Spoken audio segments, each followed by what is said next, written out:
break, I had an amazing opportunity to visit Imam Hussein in Karbala. For our brain, it was my first time.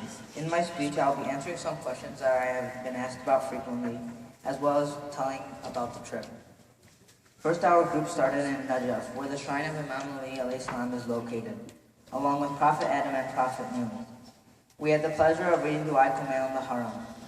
Then, we started our walk to Karbala, which took a little less than 3 days, because it was over 100 kilometers. When we reached Karbala, the first thing we saw was the gold dome of Hazrat Abbas's Haram.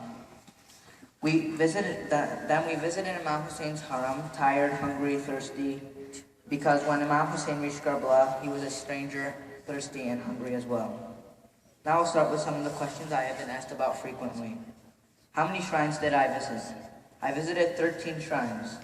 In Karbala, I visited Imam Hussein, along with Hazrat Ali Akbar and Hazrat Ali Asghar, Hazrat Abbas, Hazrat Habib ibn Muzahir, Hazrat Hur, Hazrat Muhammad and Ibrahim ibn Aqil. In Najaf, I visited Imam Ali alayhi salam and Prophet Adam and Prophet Nuh.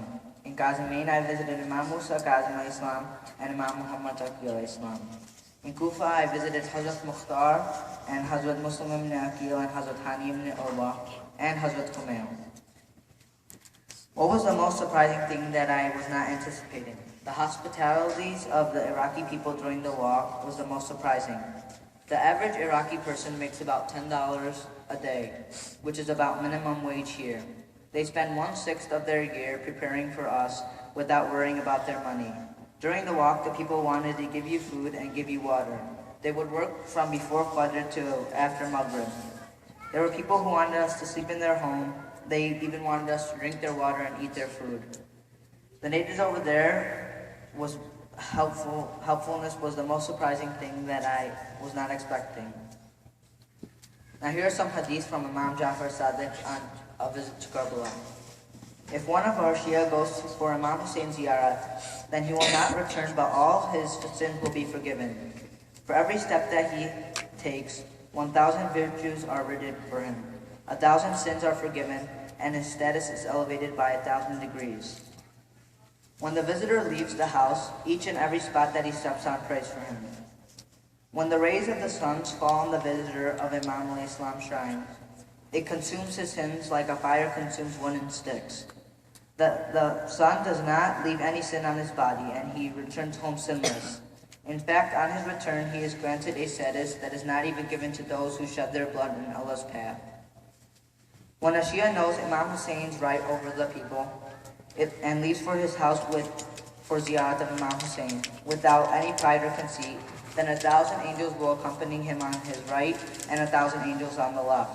And he will be rewarded as if he performed 1,000 Hajj and 1,000 Umrah with a prophet or a successor of the prophet. What were the hardest problems on the trip? The hardest part on the trip was the walk. We would walk from 3 in the morning to 9 at night along with 20 million other people. The walk was hard, but when I remembered what I was feeling is nothing compared to Imam Hussein and his children, then you just kept walking. It is an amazing experience when you walk for so long from his father Imam Ali alayhi salam to Imam Hussein, his son. And when you see Imam Hussein in Hazrat Abbas's Haram for the first time after the long walk, the experience is unforgettable. But even if a person on the walk would accidentally bump into you, they would say a million sorries. It was as if Imam Hussein was watching all 20+ million people. Would I like to go to Karbala again? Would you recommend it to your friends? Yes, I would like to go maybe 1,000 times. No one who has visited Imam Hussein will not want to go again. The experience you have visiting him and his companions is amazing. I would recommend it to my friends as well. If they have not gone, they should cancel their next vacation trip to go. After performing ziyarat, how do I find it different here? And this was what my typical day looked like. 3 a.m., I would go to the Haram for Fajr prayers. 8, arrive back at hotel for the breakfast. 11, leave for hotel for Zuhr prayers. Leave for Haram for Zuhr prayers. At 2, I would come back to eat lunch. 5, leave for Maghrib prayers. 8, arrive at a hotel for speech by Sheikh Khalil Jaffer. So this day is very different from a typical day in America. I prefer the one at Karbala because sitting in Imam Hussein and Hazrat Abbas's Haram is the best experience, and I wish I could do that every day. Does this trip make you more attached to Karbala and Majlises?